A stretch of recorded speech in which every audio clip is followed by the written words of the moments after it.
The FN FAL is one of the most prolific weapons to ever exist. It's a service rifle used by the militaries of over 90 countries and has seen use in many different conflicts. It is perhaps the textbook definition of a battle rifle. But what about law enforcement? The FN FAL has been used by many different law enforcement agencies, and to this day, there are still FN FALs that can be found in the hands of police officers. Law enforcement agencies in countries such as India, Brazil, and South Africa still utilize the FN FAL in varying capacity. Ready or Not features the SA58 OSW, a shortened FN FAL with a folding stock. It's a battle rifle modified for a CQB role.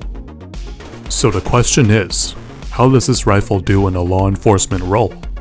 And how good is it in Ready or Not?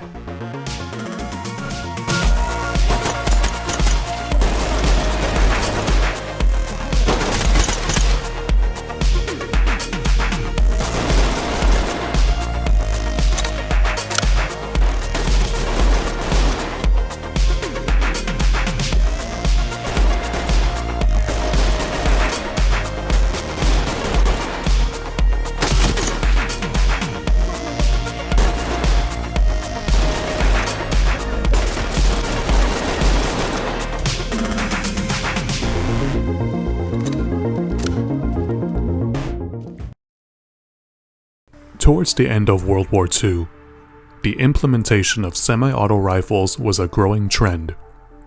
Weapons such as the M1 Garand and the Sturmgewehr 44 had been used during World War II to great effect.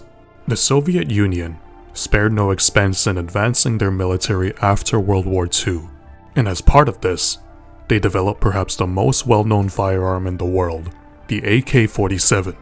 Because of how robust and accurate the rifle was, it proved to be a very effective weapon. The United Kingdom, and indeed all of NATO, had no intention of being left behind in this arms race. Collaborating with Belgian manufacturer Fabrique Nationale, the British government eventually had its first semi-auto rifle, an FN FAL prototype. It was submitted for testing, mainly competing against the American T-25 prototype rifle. Several trials later, most NATO countries, including the UK, chose the final version of the FN FAL as their new service rifle. The most notable exception were the Americans, electing to choose the rifle that would become the M14. The FN FAL is a short-stroke gas piston semi-auto rifle, firing the 7.62x51 round and feeding from 20-round box magazines. It was designed to extend the range and firepower of the average infantryman. There are many qualities of the FN FAL that make it one of the finest fighting rifles for its time. It fires the 7.62x51 round, a devastating caliber capable of punching through even the hardest of cover. The recoil of the FAL is relatively light, thanks to its adjustable gas port, and its reliability in adverse conditions has been the stuff of legends. Its popularity across NATO countries and its success in conflicts meant that law enforcement agencies began to take notice of the rifle.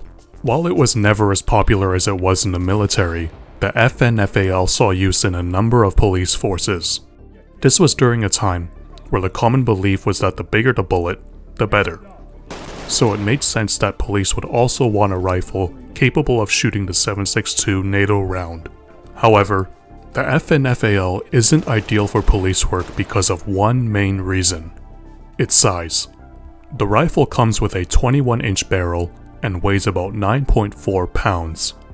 While its weight and barrel length assist with recoil and accuracy, it's just too big for the confined spaces police officers can find themselves in. As the FAL was designed to equip all branches of the military, specialized units such as paratroopers eventually requested that a smaller, lighter, and more maneuverable version of the FAL be created. Thus came the FAL Paratrooper Model 50.63, sporting a folding stock and shorter barrel. It was a lighter version of the FAL that was less likely to snag on aircraft doors when jumping out of them. Because of these traits, it has become a very popular and sought-after version of the rifle. The American company DS Arms, who reproduces FAL clones, took the short-barreled FAL concept one step further in the SA58 Operational Specialist weapon. Similar to the Para model, it has a shorter barrel and folding stock, but it also includes multiple rails, including on the handguard and the upper receiver. The SA58 OSW brings the FAL into the modern world, allowing the attachment of optics and lasers. These modifications seem to bring the FN FAL in line with modern weapons being used by police forces, such as the AR-15 and SIG MCX. In theory, the SA58 OSW would be a useful tool for law enforcement. But numbers do not lie. The SA58 OSW is not used by any police force around the world. The question is why? The biggest concern is the round it fires. 7.62x51 is indeed a large and devastating round. And therein lies the problem. 7.62x51 can easily penetrate most cover. Police officers are almost always in areas where there are civilians. When they use their firearms, they need to be mindful of where their rounds are going. A bullet that hits a threat can easily pass through and strike something unintended. Of course, there is risk of this happening with any firearm, but with the SA58, this risk is increased tenfold with the power of its round. Additionally, 7.62x51 is very heavy, and given that most police officers operate in close quarters, the extra lethality of 7.62 NATO isn't worth the extra weight of both the ammo and mags. Speaking of mags, the SA58 OSW mags typically only hold 20 rounds. Different studies and real-life situations have shown that in most gunfights, the side with more ammunition wins. It's why most militaries use rifles firing intermediate cartridges, and why police forces have largely done the same. For most law enforcement officers, having 30 rounds of 5.56 is much more preferable over 20 rounds of 7.62 NATO. So with all these downsides, why is the SA58 OSW in Ready or Not? In-game, many of its real downsides are reflected. Having 20 rounds feels inadequate, over-penetration is a greater risk, and the gun can be difficult to maneuver, especially suppressed. And there's one other trait of the gun that can be viewed as a downside. Down on your knees. Put your hands up. It's loud. Very loud. And if you equip a muzzle brake to help with the recoil, it only gets worse. This is the only gun in the game where I've had to turn down my computer audio to play with comfortably. However, this can be incredibly fun with friends, particularly those who just bought the game and are all using suppressed weapons. But beyond this, the SA58 OSW does have its merits in-game.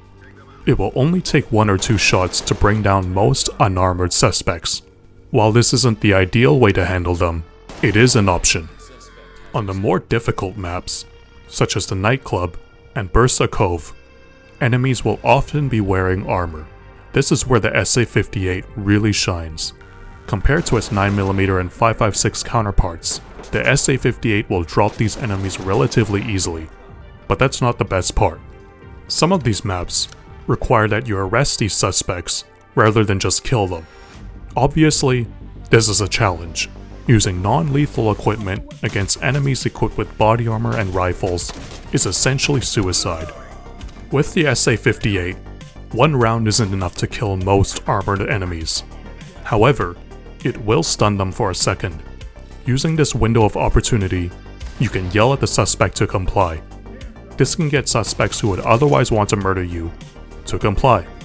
It's a risky strategy, but in my opinion, safer than trying to use a paintball gun against crazed gunmen. The SA58 in Ready or Not isn't a versatile gun. For most maps, it probably isn't the ideal weapon to choose. But for the game's harder maps, it makes a fine option. And most importantly, the gun is just fun. Dropping people with 1 or 2 shots is incredibly satisfying. So, Even though it's not the most practical weapon, the SA58 OSW is one of my favorite weapons in Ready or Not.